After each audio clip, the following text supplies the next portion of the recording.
Hey guys, welcome or welcome back. My name's Mike. Hope you're doing great and having a wonderful day. So today I want to go over one of Ryan Holiday's video that he just recently put out, and it's titled "The 26 Rules of Reading for 2026." Now, I didn't see all of Ryan's just yet, but I do have they're not questions, they're more like points. So I seen this on JJ's video. She did video today. I watched it in the all the points. They're really interesting. So I just want to kind of give my take. So JJ was tagged by Alison at Alison Talks Books, and I'll put both JJ and Alison's channel in the description. Before we get started though, I just want to give a little preface here. All of these are Ryan's opinion. All these points that I'm going to read out. They're on how he lives his life and what works for him in his situation. A few of these are a little bit repetitive, but I think it's because, he was trying to do that 26 for 2026, which is cool, and I like that. I get that. Makes it fun. Ryan also comes from a different, has a different privileged life than I do. He's also coming at a moment in, like I said, this is his opinions, and this is moments in his life right now where his life's at. Everybody perceives and understands things a little bit differently. I'm not here to judge anybody. I'm not bashing Ryan or anything. I think he's doing a wonderful job. I think he has a great, I think he has two channels, great channels. He's a bookstore that they opened up. I'm not talking bad or bashing anybody. These are just my opinions on the points that he put out. So I just want to make sure that is clear. We'll go ahead and get started here. Number one, it says, don't just read more books, read the right books. Well, my first question is, what are the right books? If you're talking about just fiction, for example, well, anything really, fiction or nonfiction, what's the right book? And every single person is going to have a different answer. So I guess if you're looking at like nonfiction, for example, and you pick whatever subject you're looking for, yeah, read the right book as far as on that subject, but then you also need to fact check the person who wrote that book. Because if they're writing about a specific subject in history, for example, you need to make sure it's not just their opinion. You need to make sure that they have their resources good and lined out. So, I don't know, that's my take on that. Number two, speed reading is a scam. You have to spend a lot of time reading. I think speed reading is a scam as far as like what you see on videos or something where someone just takes a book and zips through it. That's a scam. People can read fast, for sure, 100%. Everybody's different. And then you have to spend a lot of time reading. Again, depending on what you're reading, what you're reading for. I don't think you have to spend a lot of time. And again, what is a lot of time? A day, 4 days, a week, how many hours? So that's a little subjective on that. Number three, you should always carry a book. Phone, keys, and a book. I think you should, but realistically, can you? Everybody's different. Everyone's got a different life. It depends on what you do for work for a living and all that kind of stuff. I think you should carry a book, sure, because it just gives you that more motivation to read that book if you have it with you close by. Number four. If you're not reading with a pen, you're not really reading. I don't agree with that. I think depends, again, what you're reading for. Are you reading for research? Are you reading to get some knowledge out of the book you're reading, some wisdom, some guidance, whatever? Yeah, have a pen, make some notes, write some stuff down, but I don't believe that if you're not reading with a pen, you're not really reading. I don't subscribe to that. Number five, mark your books. Fold the pages, beat them up.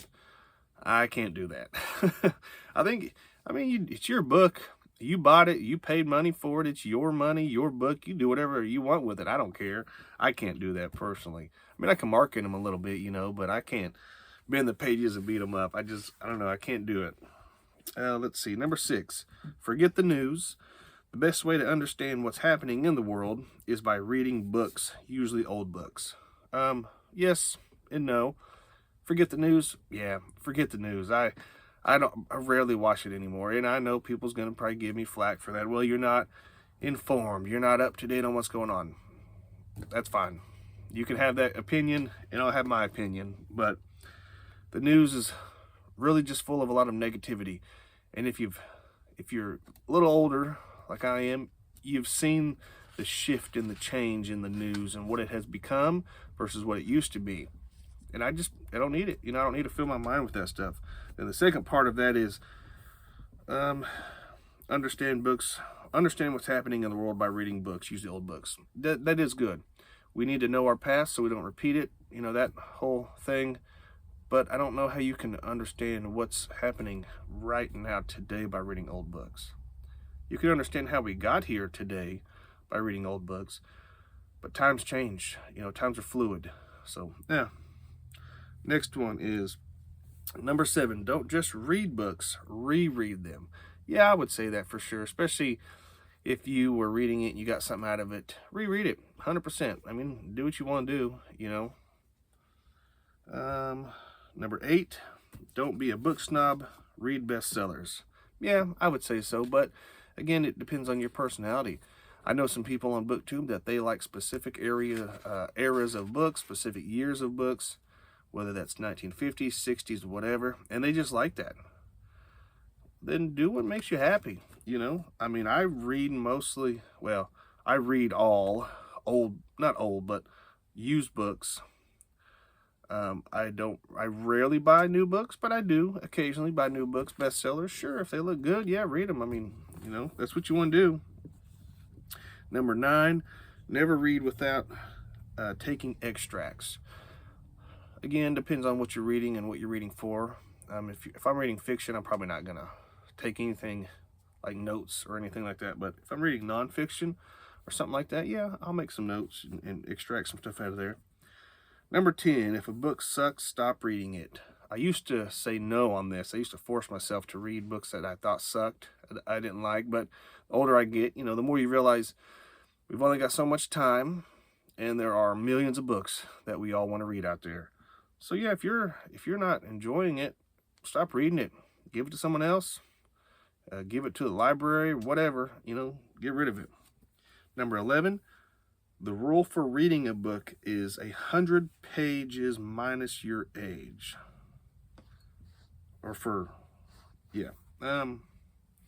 Yeah, sure, if you want to do that. But number 12, good writers and good books are not hard to read. I agree and disagree. I think depending on where you're at in life, your age, your background, your lack of education or education, life experience or lack of, will determine if a good book is hard to read. And then the other side of that is, what do you consider a good book? Is it the classics, which are thousands of those? What is that good book? For me, when I was younger, classics, some were hard to read because, again, my opinion, but if you take something, for example, like death, grief, some very strong, intense emotion, and you've never experienced that emotion, how are you supposed to relate 100% to that story? If you've never been in love and felt love or given love, but you're reading a love story, you know what I mean? How are you supposed to relate to that? So I think, I don't know.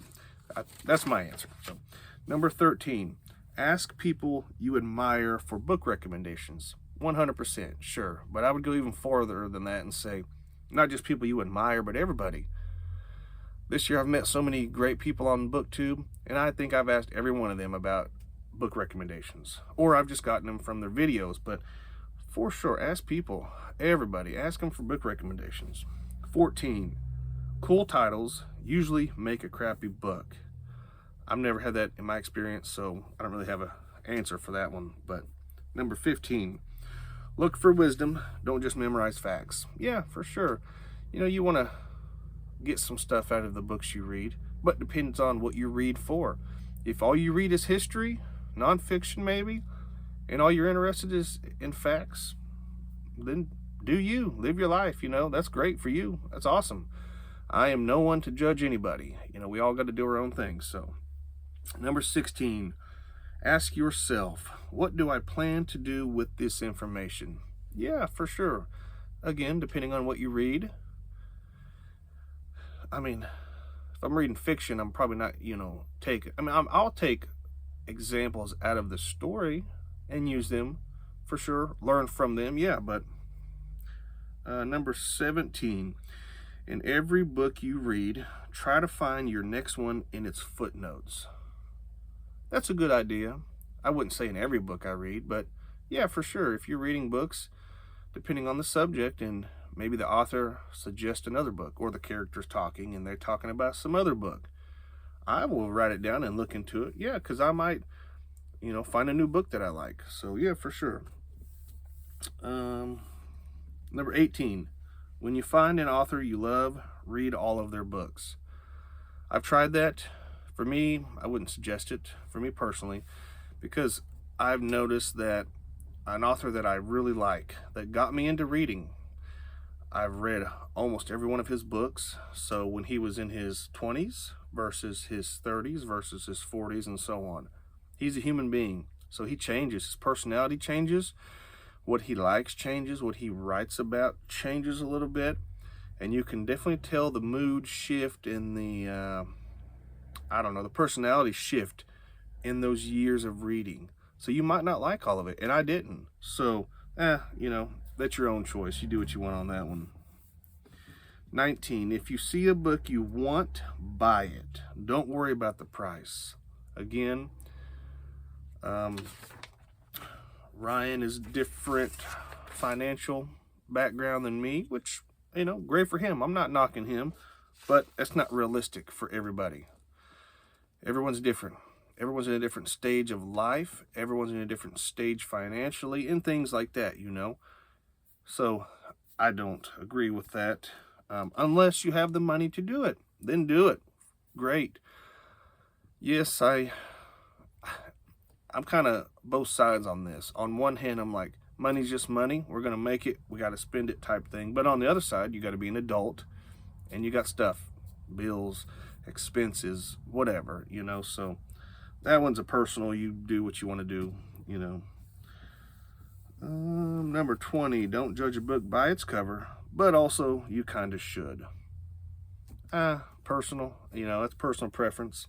I don't know if I've ever judged a book by, we've all judged a book by its cover, and if you say you haven't, you're lying. I don't think I've ever judged a book like, I'm not buying it because I don't like the cover. Now, I have bought books where I was like, oh, I'm not sure, but then I read it and the story was amazing, but the cover was, not great or whatever, but I don't know. 21, build an anti-library, a stack of unread books that humbles you. Yeah, for sure.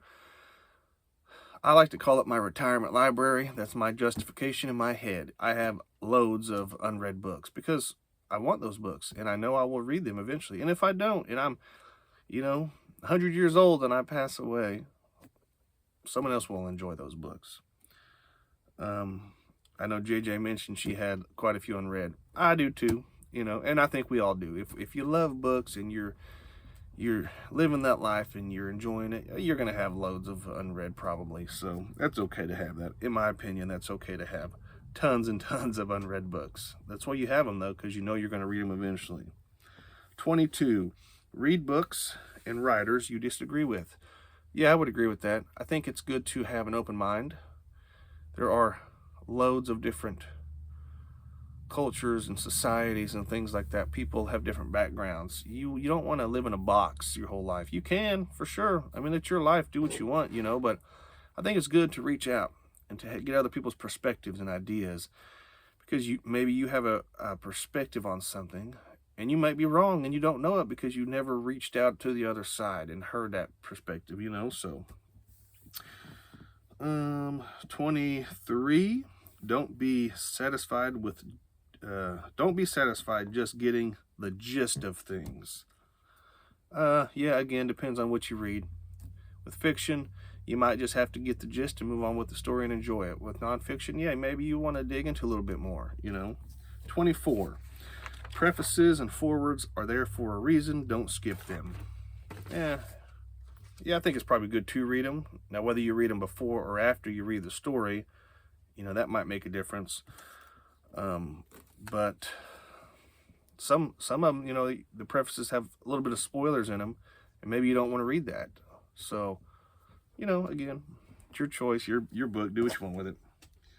Number 25, if a book is really good, recommend it and pass it along. Absolutely, yeah. If you loved a book, put it out there. If you don't make booktube videos, but say you have Facebook, take a picture of it and post it, you know, or whatever you want to do social media wise.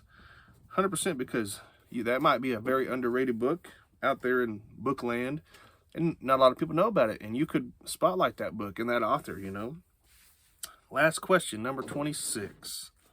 Find great stuff and suck everything you can out of it. I think that is good. Beyond books, life. Find great stuff in life and suck everything you can out of that. Enjoy life, you know. Life's short. Even 100 years, that's not long in the big scheme of time, you know. So 100% enjoy what you want. Find what you enjoy and dive in. For me, that's books. Whether that's collecting books, reading books, messing with my books, talking, whatever. You know, you need to have some kind of a hobby of some type and just enjoy it. So that's my hot take on all these. This was really fun. I really did enjoy all these questions. So thank you, Ryan, for making this video and putting this out there. And it's okay to agree to disagree. It's not a big deal. You know, Ryan, I think you do an amazing job. You obviously are successful because you're a hard worker. And I commend you for that. And I really do. I respect you for that. So thank you again, Ryan. And thank you, JJ, for making this video and posting it. So I thank you guys and hope you guys have a great day. And I'll see you in the next one.